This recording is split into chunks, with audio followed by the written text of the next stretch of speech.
오늘 제목은 드러내시는 하나님이십니다. 하나님은 이렇게 드러내시길 원하세요. 하나님의 여러 가지 속성 중에서 하나님을 드러내고 싶어 하시는 것이 있습니다. 그거를 신학적인 용어로 계시다라고 말합니다. 그걸 계시라고 말하는데, 사람에게는 인간의 어떤 한계가 있기 때문에 하나님께서 함부로 우리들에게 보여주지 못하는 부분들이 있어요. 만약에 우리가 하나님을 본다면 우린 죽습니다. 그 어떤 차원적인 부분에서, 그리고 엄청난 그 간격 때문에 우리는 하나님을 절대로 볼 수가 없습니다. 우리의 육신의 모든 탈들이 벗어지고, 그리고 하나님 앞에 갔을 때, 영원한 하나님의 영체가 되었을 때 그때 하나님을 볼 수 있습니다. 그럼에도 불구하고 이 인간의 한계 안에서 하나님이 우리에게 계시하시는, 나타내시는 여러 가지 형태가 있습니다. 예를 들어서 모세에게 하나님이 나타나실 때는 가시나무 그 떨기에 불이 붙었지만 타서 재가 되지를 않았어요. 그것을 보고 모세는 이게 일반적인 현상은 아니구나 하면서 거기에서 하나님을 만나게 됩니다. 그 다음에 베드로에게 예수님이 다가갔을 때도, 베드로는 밤새 그물에 빈 헛그물이었지만 예수님께서 깊은 곳에 가서 그물을 던져라 했을 때 그물을 던졌고, 다른 때보다 유난히 많은 엄청난 고기가 잡혔습니다. 그래서 그물이 터질 정도로 잡혔을 때 베드로는 깨닫게 됩니다. 이거는 우연한 일이 아니구나, 세상 말로 말하면 이거 장난이 아니구나 하면서 거기서 주여 나는 죄인이로소이다 하는 이 고백에 나올 정도로 거기서 주님을 만나고 주님이 나에게 찾아왔다는 것을 깨닫게 되는 것이죠. 사도 바울도 마찬가지입니다. 밝은 대낮에 다메섹 도상에서 그때도 예수 믿는 사람을 죽이러 가다가 밝은 빛이 비침으로 말하면서 눈이 멀어버렸습니다. 일어날 수 없는 특이한 현상 속에서 사도 바울은 거기서 주님을 만나게 됩니다. 이렇게 하나님께서는 사람들에게 다가오는 여러 가지 방법이 있는데 그것을 계시라고 말씀을 드렸고, 그걸 깨닫는 자는 복인 것입니다. 하나님은 그렇게 하나님의 자신을 드러내서 하나님을 만나게 하고, 하나님을 인정하는 자들을 통해서 사역자를 삼으셔서, 직분자들을 삼으셔서 소명과 사명을 갖게 하시고 하나님의 일을 감당하게 하십니다. 근데 한편으로는 애굽의 바로와 같이 10가지 재앙이 있었음에도 불구하고 하나님을 부인한 사람이 있습니다. 또 예수님을 3년 반 동안 따라다녔지만 가룟 유다는 어이없게도 예수님을 팔아버립니다. 이런 일들도 있어요. 지금 이 시대에 일어나는 일들을 한번 보았을 때, 코로나 사태가 일어나고 지금 중국에서는 40일 이상의 계속적인 폭우와, 또 중국 전체가 다 홍수가 나는 것은 아니에요. 또 한쪽 지방에서는 얼마나 더워서 못 견디는 그런 정말 가뭄의 사태가 있습니다. 저 남미에서는 유난히 추운 겨울을 맞이해서 바다가 어느 정도의 정말 기가 막힌 일들이 일어나고 있습니다. 메뚜기 떼가 점점 덮쳐오고, 중국의 댐이 무너질 듯 말 듯 이런 어려운 일들을 당하고 있습니다. 이런 것들을 보면서 어떤 사람은 하나님의 의도가 무엇인가를 찾으려고 하는 사람과, 어떤 사람은 이런 일이 자연재해 가운데 일어날 수도 있지 하면서 극구 하나님의 뜻을 부인하는 사람으로 갈려질 수 있다, 이런 것입니다. 또 한편으로는 이스라엘 백성들과 같이 홍해를 건너서 하나님 분명히 살아계실 증거를 보았지만 불평과 불만으로 말미암아서 다시 그들이 애굽으로 돌아갈 마음을 가져 결국은 가나안 땅에 들어가지 못하고 인생을 실패한 그런 경우도 있습니다. 오늘 여러분 어느 쪽에 들어가는지 저와 여러분이 생각을 하되, 이 자리에 계신 여러분들 하나님의 뜻을 발견하기를 원하고, 또 일상에서 일어나는 작은 일이라 할지라도 하나님과 나와의 관계성이 있다는 것을 항상 인식하면서 하나님의 뜻을 찾는 여러분 될 수 있기를 주님의 이름으로 축원을 드립니다. 그러니까 자신에게 일어나는 여러 가지 일들, 또 자신이 이렇게 보는 여러 가지 일들을 통해서 어떤 반응을 갖느냐에 따라서 이 사람이 믿음의 사람이냐, 아니면 세상 사람, 즉 불신자냐, 아니면 교회를 다닌다 할지라도 이 사람이 믿음이 있느냐 없느냐로 우리가 구별을 해볼 수 있는 것입니다. 하나님을 믿는 그리스도인들은 모든 것들을 다 하나님과 관계하여 생각한다고 방금 말씀을 드렸습니다. 불신자들은 모든 것들이 우연이요, 그럴 수도 있다고 생각하고, 그리고 그것을 피하는 데 있어서 자기의 지식과 자기의 경험을 거기다 갖다 들이대서 어떻게 해서든지 그 자리를 피하려고 하지만, 그리스도인들은 하나님의 뜻을 알기 위하여 기도하고 말씀을 보고, 그리고 서로 믿음의 형제들끼리 그것에 대해서 의논을 하지 않습니까? 오늘 저와 여러분, 작은 일 가운데서도 주님의 속삭이는 음성을 들으실 수 있기를 주님의 이름으로 축원을 드립니다. 성경을 한번 보죠. 요한복음 20장 29절을 보겠습니다. 자, 시작. 예수께서 가라사대 너는 나를 본고로 믿느냐?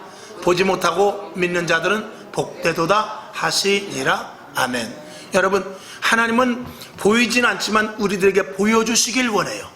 믿음의 눈을 가지고 일어나는 현상들을 통해서 하나님이 지금 어떤 의도가 있다는 것을 알게 하십니다. 그것을 깊이, 그것을 속히 아는 자가 지혜 있는 자요, 그것을 아는 자가 믿음이 있는 자인 것입니다. 오늘도 여러분, 하나님의 말씀, 그리고 교회의 예배, 그리고 기도, 헌신, 이 모든 것들을 믿음으로 말미암아 항상 굳게 갖기 위하여 이 땅에 일어나는, 내 주위에서 일어나는 모든 일들을 잘 보아서 정말 하나님 앞에 바로 설 수 있기를 주님의 이름으로 축원을 드립니다.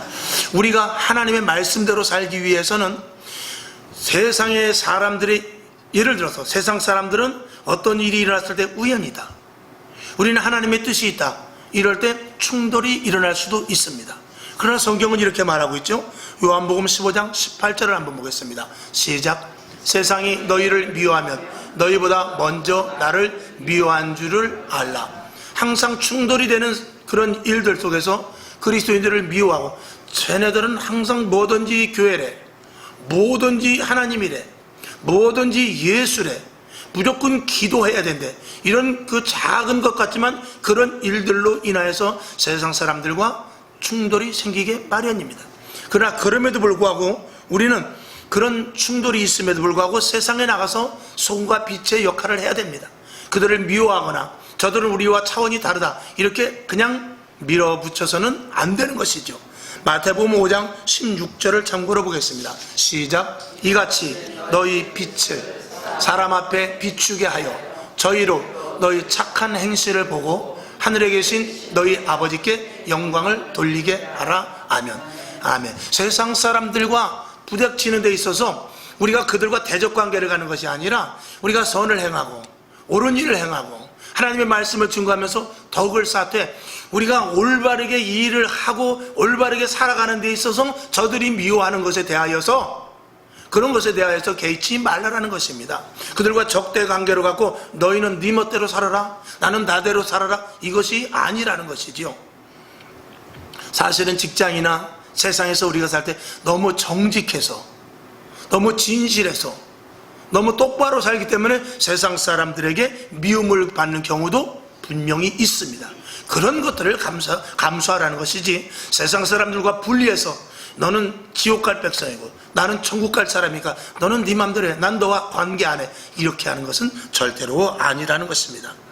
오늘 저와 여러분, 그럼에도 불구하고 우리가 하나님의 뜻을 발견하고 하나님의 뜻대로 살아야 되는 이유는 항상 우리가 하나님의 뜻과 사인을 알아야 하루하루를 살아갈 수 있기 때문에 그렇습니다. 우리는 급변하는 시대 속에 살고 있습니다. 세상은 언제든지 자기 마음대로 변하고 있어요. 물론 그 속에는 하나님의 뜻이 있습니다만, 그러니까 마음대로 변하는 것 같고 세상이 급변하는 것 같은 속에서 거기서 정말 하나님이 원하는 의도가 무엇인가를 알아야 되는 것, 이게 굉장히 중요하다는 것이죠. 그러니까 우리는 작은 곳에도, 예를 들어서 비가 와도 이게 무슨 뜻이 있구나, 날씨가 좋아도 무슨 뜻이 있겠구나, 가다가 돌부리에 걸려 길을 가다가 넘어진다 할 때도 하나님의 뜻을 발견하는 것이 이게 그리스도인의 모습이거든요. 세상에서 잘되고 성공을 해도 하나님께서 나에게 주신 뜻이 있을 것이다. 좋은 대학을 가고 자녀들이 잘된다 할 때도 하나님의 뜻이 있겠지. 그걸 자꾸 발견하는 것이 이 하나님을 믿는 자들의 모습이거든요. 회사의 매출이 들어도, 또 혹은 아팠던 몸이 회복이 되고, 때로는 어떤 일이 하다가 분명히 잘 될 것 같은데 안 된다 할지라도 그 속에서 우리는 하나님의 뜻을 자꾸 계속해서 발견해 나가는 것이, 이것이 믿는 자들의 모습이라는 것입니다. 그래서 우리들은 항상 예배 철저, 기도 항상, 그리고 모든 일에 감사. 이것이 우리들에게 분명히 필요한 것입니다. 사도 바울은 이것을 알기 위해서 자기가 가진 모든 지식과 경험을 버렸다라고 말하고 있는 것이에요.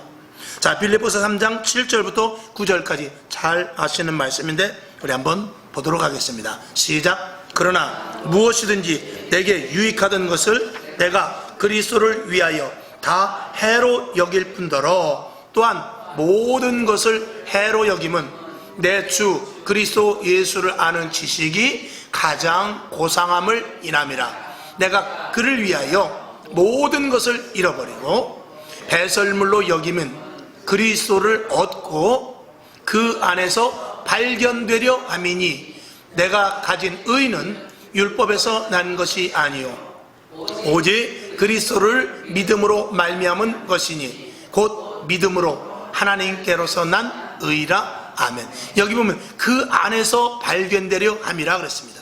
자기가 가진 모든 것들을, 지식과 경험과 자기가 가진 모든 것들을 다 배설물과 같이 버려버리고 어디에서 무엇을 발견하기를 원하냐? 하나님의 말씀 안에서, 예수 그리스도 안에서 자기의 삶과 자기가 행해야 될 모든 뜻을 발견하기를 원하고 있는 그분이 바로 사도 바울이라는 것입니다.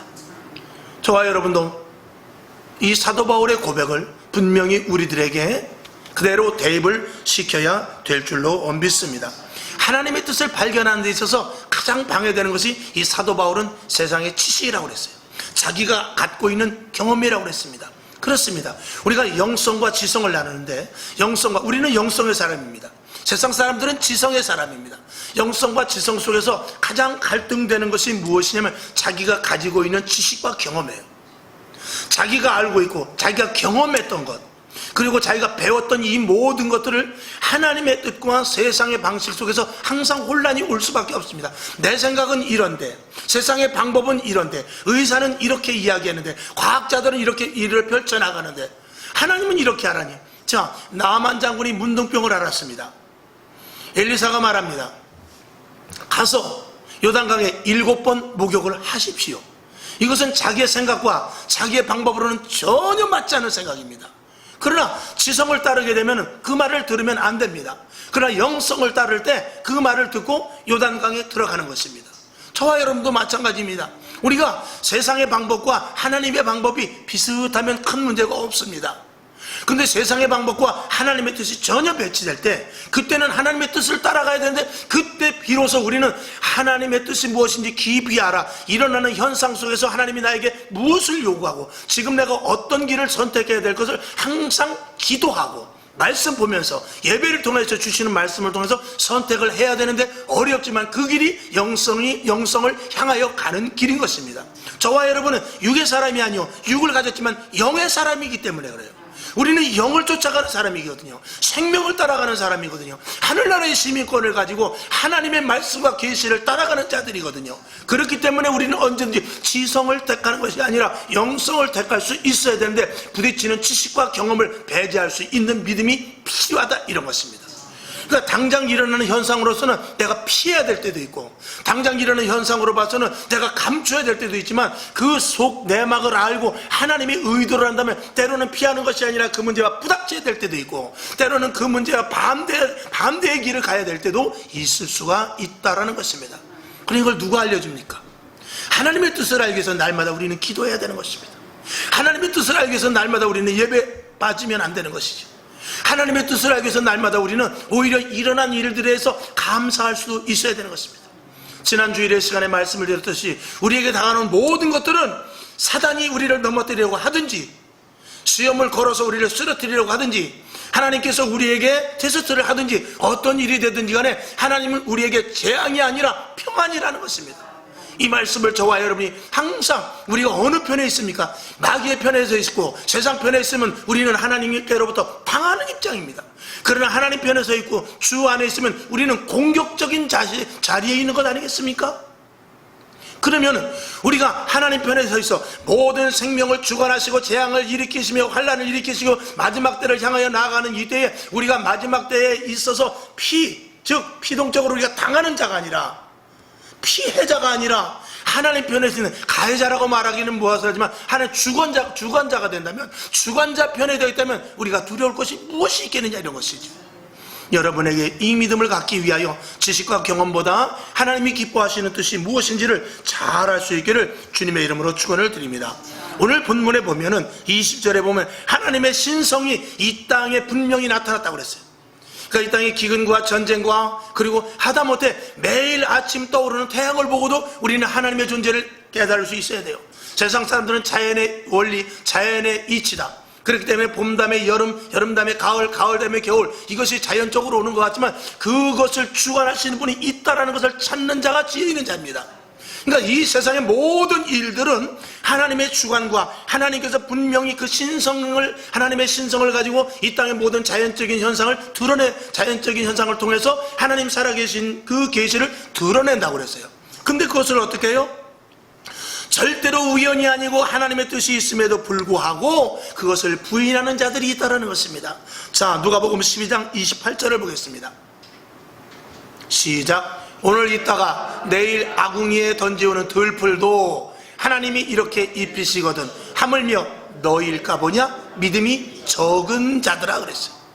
여러분, 내일 아궁이에 들어가서 던져져 버리는 그 들풀, 태워져 버리는 들풀조차도 하나님께서 간섭을 하는데, 이 땅에 일어난 자연적인 엄청난 일들, 나에게 다가오는 여러 가지 모든 것들, 그리고 지금 일어나는 작은 일에서부터 큰 일까지 일어나는 나에게 간섭되는 이 모든 일들이 우연이다? 이렇게 생각하면 이건 바보입니다. 저와 여러분, 나에게 일어나는 작은 일 모든 것들이 하나님의 간섭과 하나님께서 나를 어떻게 쓰시려고 하나님이 나를 간섭하신다, 이것을 여러분들이 머릿속에 항상 넣으시고 대처할 수 있기 위하여 기도할 수 있기를 다시 한번 주님의 이름으로 축원을 드립니다. 20절에 보면 그런 일들에 대해서 감사하지도 않고 영화롭게도 하지 않고 오히려 그들의 생각을 허망한 것으로 채워져 버린대요.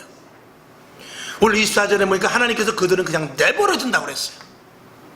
여러분, 하나님의 뜻을 알고 하나님을 인정하고 하나님의 속을, 하나님의 그 뜻을 발견하는 자들에게는 하나님의 약속의 축복이 주어지지만 자신의 주장대로 살아가고 하나님의 것을 무시하고 일어나는 현상에 대해서 나와 무관하고 하나님이 어디 있어라고 말하는 자들에게는 그냥 내버려 둔다라는 것입니다. 여러분, 내버려 둔다라는 것이 얼마나 무서운 말씀입니까? 여러분에게 간섭이 있습니까? 여러분에게 하나님에게 자꾸 어루만지심이 있습니까? 하나님께서 여러분을 강권적으로 하시는 부분이 있습니까? 감사하시길 바랍니다. 그것이 하나님이 나를 계획하시고 나를 생각하시며 하나님이 나를 원하는 자리로 이끌고 가는 사인이기 때문에 그렇습니다. 그 자리에 있다는 자체가 얼마나 감사하다는 것을 저와 여러분이 분명히 아실 수 있기를 주님의 이름으로 축원을 드립니다. 하나님은 그분을 인정하는 자들과, 하나님은 하나님을 아버지라 부르는 자들과, 일어나는 모든 현상과 그리고 일어나는 모든 일들에 대해서 하나님의 뜻을 알려고 하는 자들과 하나님은 영원히 함께 하십니다. 어디까지입니까? 영원한 천국에까지 함께 하십니다. 내가 너와 영원히 함께 하신다고 주님께서는 분명히 약속을 하셨습니다. 누구에게? 그냥 방치하고 하나님을 멀리하고 그냥 우연으로 생각하고 하나님의 신성이 드러났음에도 불구하고 그것을 우연이라고 생각하는 자들과가 아니라 하나님의 뜻이 무엇인지 알고 일어나는 모든 작은 현상에까지도 하나님의 뜻을 깊이 알고자 하는 자들과 하나님은 함께 가시길 원하고 계신다는 것입니다. 아주 중요한 말씀입니다.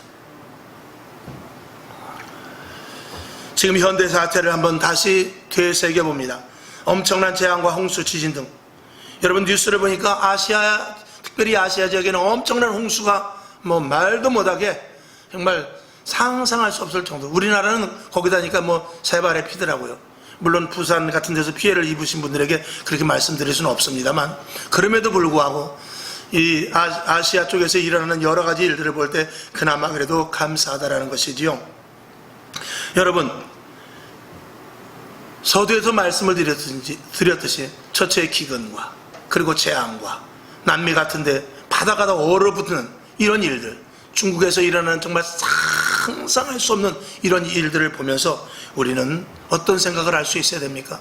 저는 그런 건 뉴스를 보면서 굉장히 두렵게 생각합니다. 하나님이 얼마나 속이 상하셨을까를 저는 생각해 보는 것이죠. 유럽이 이슬람화 돼버렸어요. 유럽은 이제 거의 이슬람화 돼버렸습니다. 미국에서도 얼마나 많은 타락이 있어서 하나님을 대적하는 사탄교 이런 것들이 점점 아주 횡행하고 있습니다. 그렇게 부흥되던 대한민국 교회들이 어떻게 되었죠? 가치가 떨어져서 교회가 설 자리가 없게 되었습니다. 하나님은 이제 어디다 교회를 세울까요?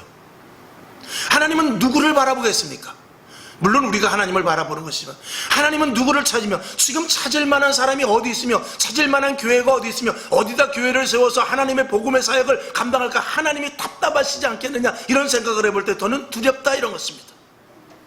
그럼에도 불구하고 미국이나 유럽이나 대한민국도 그렇고 어디에서든지 세계 선교 사역을 감당하면서 그리고 부흥되는 교회가 분명히 있습니다만 그 수가 너무나 적으니 하나님이 보시기에 얼마나 속이 상하실까를 생각해 보는 것입니다.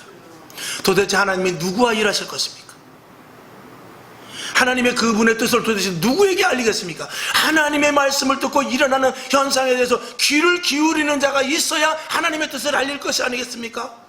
모두가 다 우연으로 생각하고 모두가 다 세상적인 방법을 찾고 모두가 다 나는 아니겠지라고 생각하면서 모두가 다 그냥 우연히 일어나는 일들로 생각하고 피할 길과 피할 방법을 하나님의 뜻에서 찾지 않냐고 세상 방법으로 찾는 사람들이 있을 때 하나님은 도대체 누구와 어떻게 일을 할 수 있겠느냐 이런 것이지요. 저는 이제 하나님이 얼굴을 돌리신 것이 아닌가를 생각해 볼 때 심히 더 두려운 것입니다.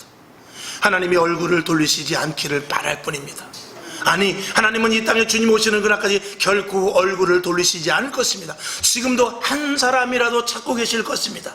노아의 홍수 때 노아의 방주에 그때 홍수가 일어나는 날 다 바다에 잠겨버리고 구원받은 자가 있으니 겨우 8이라 그랬어요. 여러분 오늘 이 시대엔 누가 하나님 앞에 설 자가 있으며 이 시대엔 누가 하나님 앞에 귀를 기울이는 자가 있으며 이 시대엔 누가 교회에서 온전한 복음을 증거하고 직분자들이 온전히 직분을 감당하며 성도가 세상에 나가서 소금과 빛의 역할을 감당하면서 하나님의 뜻이 무엇인지를 분명히 알기를 원하는 자가 얼마나 있는가를 우리가 생각해 보고자 하는 것입니다. 물론 여기 계신 분들은 항상 언제나 말씀을 드리지만 이런 말씀을 들지 않아도 잘하고 계십니다만 어쨌든지 우리 속에 계속 새겨놓고 이 일어나는 모든 일들을 저와 여러분은 축복의 길로 바꾸자라는 것입니다. 하나님께서는 반드시 재앙이 아니요 평안이라고 그랬어요. 하나님께서는 저도 그렇습니다. 만약에 제가 어떤 사람을 조금 쌀쌀맞게 한다든지 만약에 어떤 사람에 대해서 조금 멀리 한다든지 일부러 어려운 일을 시킬 때는 대개 보면은 이 선물을 줄 때가 많아요. 아버지가 일어나자마자 야 오늘은 네가 내 구두 좀 닦아줬으면 좋겠다. 야 눈 왔는데 그동안 아버지가 마당을 쓸어 네가 한번 쓸래. 그럴 때는 아버지의 의도는 뭐냐 그렇게 하면 듣나 안 듣나 보면서 다른 때보다 줄 선물을 가지고 있을 때 그냥 주지 않습니다. 선물은 절대 그냥 두지 않습니다. 자녀들에게 무언가를 시키면서 줍니다. 여러분 이 땅에는 재앙과 그 다음에 고통과 그 다음에 여러 가지 많은 정말 경제적으로나 사회적으로나 정치적으로나 어려운 일들이 일어나는 가운데서 이 어려움을 하나님께서 주실 때는 그 가운데 이것을 극복하고 이기며 견디고 하나님의 뜻을 찾는 자들에게는 반드시 주실 복이 있을 것을 믿으시기를 바랍니다. 하나님이 누구십니까? 우리 아버지입니다. 우리는 누구 편입니까? 하나님 편이고 하나님은 내 편이시다 라고 말씀을 하고 있지 않습니까? 오늘 주님 오신다면 우리는 어떻게 감당할까를 생각하자 이것이지. 오늘 예배가 마지막 예배가 될지도 모릅니다. 오늘 예배가 최종의 예배가 될 수도 있을 것입니다. 우리는 그런 심정을 가지고 예배를 드려야 되고 말씀도 그렇게 전해야 될 수밖에 없는 것입니다. 여러분에게 축복이 있기를 원합니다. 여러분에게 건강하기를 원해요. 여러분의 자녀들이 잘 되기를 원합니다. 그 이전에 여러분 철저한 신앙자들이 될 수 있기를 주님의 이름으로 축원을 드리는 것입니다. 머리로만 생각하고 계산하는 것이 아니라 하나님의 뜻이 무엇인지를 알고 내 생각과 내 계획을 내 중심에서 내어버리고 내 중심에 하나님의 말씀과 내 생각이 아닌 주의 뜻이 무엇인지를 아는 것으로 집어넣어서 하나님의 의도대로 내가 움직여지는 오뚜기는 아무리 때려도 그대로 다시 일어납니다. 왜 그렇죠? 오뚜기 그 바닥 밑에 커다란 추가 있기 때문에 그래요. 그 추가 내가 아니고 오뚜기는 자기 맘대로 못 움직입니다. 그 추가 있으면 아무리 눕고 싶어도 누울 수가 없어요. 그냥 일어나야 돼요. 옆에서 때려도 일어나야 되고 뉘어도 일어나야 됩니다. 무엇입니까? 우리들도 마찬가지입니다. 내 중심에 무엇이 있느냐에 따라서 의도대로, 그 중심의 의도대로, 내 생각과 내 계획이 있다면 그 의도대로 내가 따라갈 것이요, 하나님이 내 안에 계시고 주님이 내 안에 계시고 말씀이 내 안에 계신다면 그 의도대로 내가 움직여질 것입니다. 여러분 속에 무엇이 있으며 하나님의 뜻이 무엇인지를 깊이 저와 여러분 심중에 집어넣을 수 있기를 이 시간 주님의 이름으로 축원을 드립니다.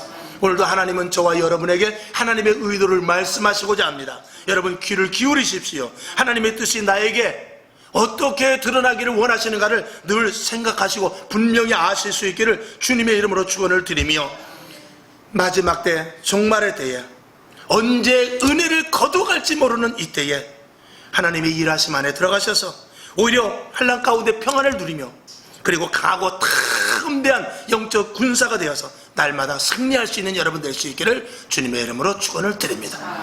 기도하겠습니다.